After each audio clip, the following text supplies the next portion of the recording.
Thanks for tuning in, everyone, and welcome to my walkthrough and construction video, well, pre-construction video, of Breyfogle Logistics from Knights of Dice. I'm just going to show you the scale of it, how it goes with Infinity Miniature, and just have a chat about the kit itself if anyone's looking at grabbing it and building it, and just some advice in those aspects of it. So here is one I built earlier, today and yesterday, well, last Friday. It took me probably a couple of hours to do. It's a pretty large kit, Infinity Grunt for scale. It's fairly easy to put together. There are sort of some pieces on it and some sort of steps on it that were a little bit tricky to try and do. I'm fairly experienced with putting together kits, done a bunch from BP Laser and Jackal Designs and that sort of stuff. So I sort of know what I'm doing. But yeah, some of it was a little bit more tricky than I expected, or the timing was off on the process that I was trying to do. But this is it from the front. So it is a monstrous building. One part I do like about it is this little doorway area. Like, you can go in there. It's just pretty awesome, like, to get some models and go in there sort of thing, to at least get out of cover. Going around the side, massive windows. All windows down there. It'll look pretty cool with a lighting kit on it, which I'm thinking about doing with some other kits. Go around the side. Nice big walls once again. Windows, shoot out of, get shot into. Nice enough to walk around, sort of like that. Comes around the back.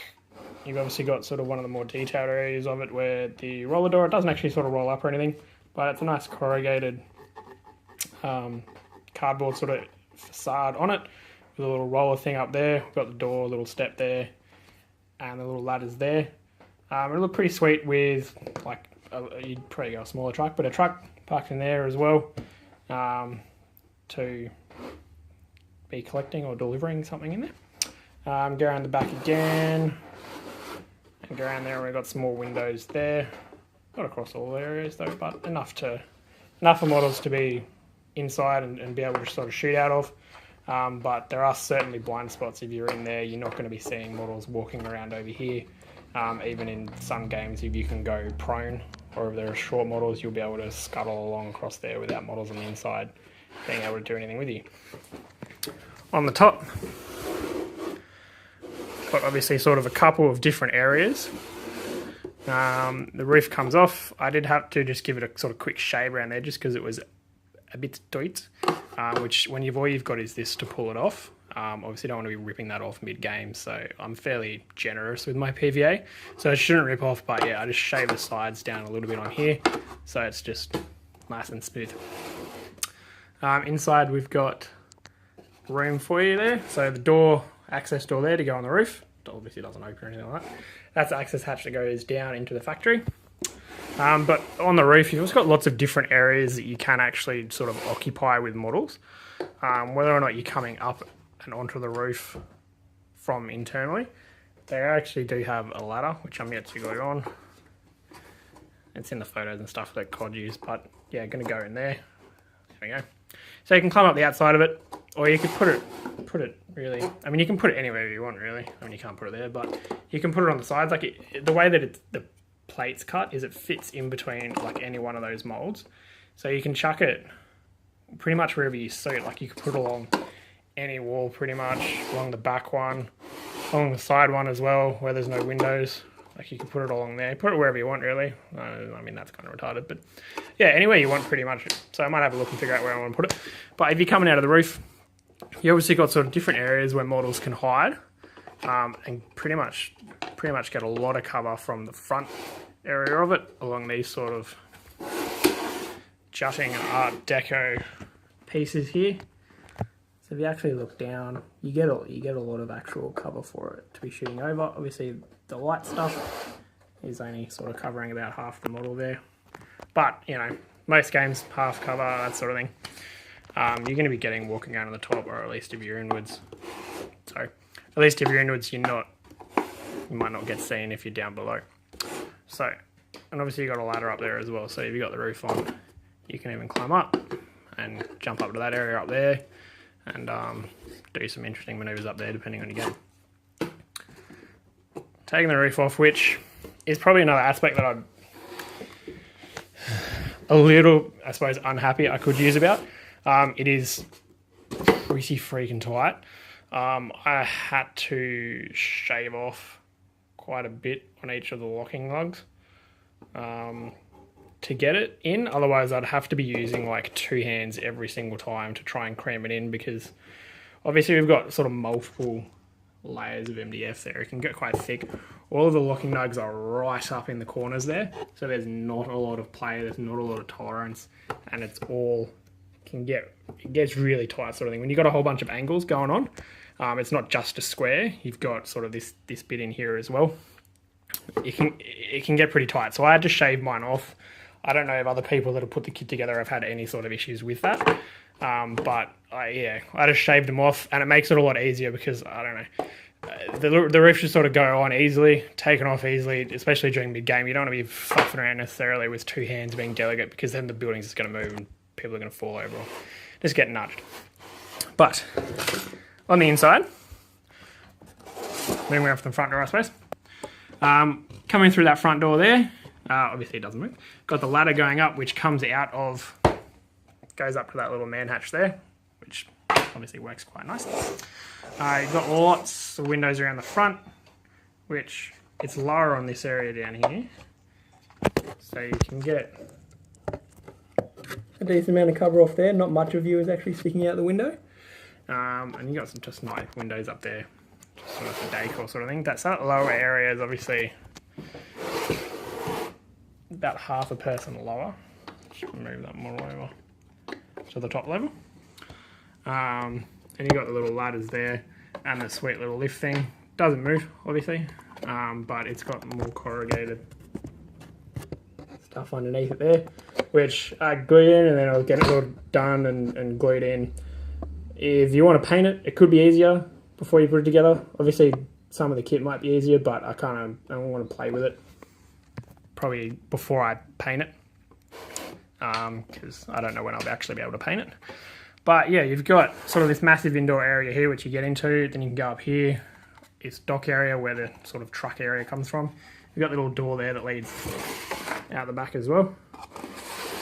And the garage door, depending on, I don't know what game you play, you could do something with that. Because you've got little sort of etched controls there. And like the lock pad sort of there. But yeah, it's a pretty massive area inside of it. Obviously that's a sort of one person, so you'd be able to put quite a lot of people in there. A lot of 25s, shitloads of 40s, that sort of thing. So it'd be interesting to play with, definitely.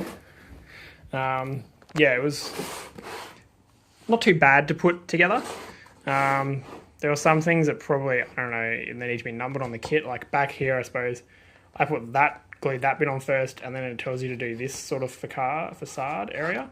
Whereas then you've got to try and cram it in between that piece there and the slot underneath it as well, because all the pieces are slotted down underneath.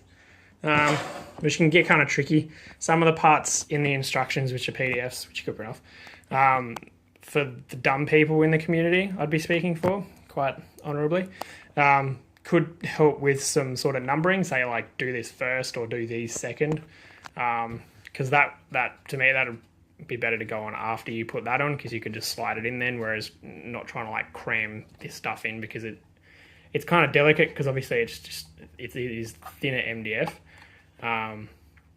just so you don't break it, because I've broken a couple of things, but that's fine. The rest of it was all pretty good. I didn't have any major issues. Putting that together was pretty easy, actually, because it's just hollow inside of it, but it's fairly easy. And it all ends up pretty sturdy. Yeah, the only other issue as such would be the top one. I don't know. Like, I don't know if other people have that issue with it, or whether or not mine just sort of goes together a bit tighter.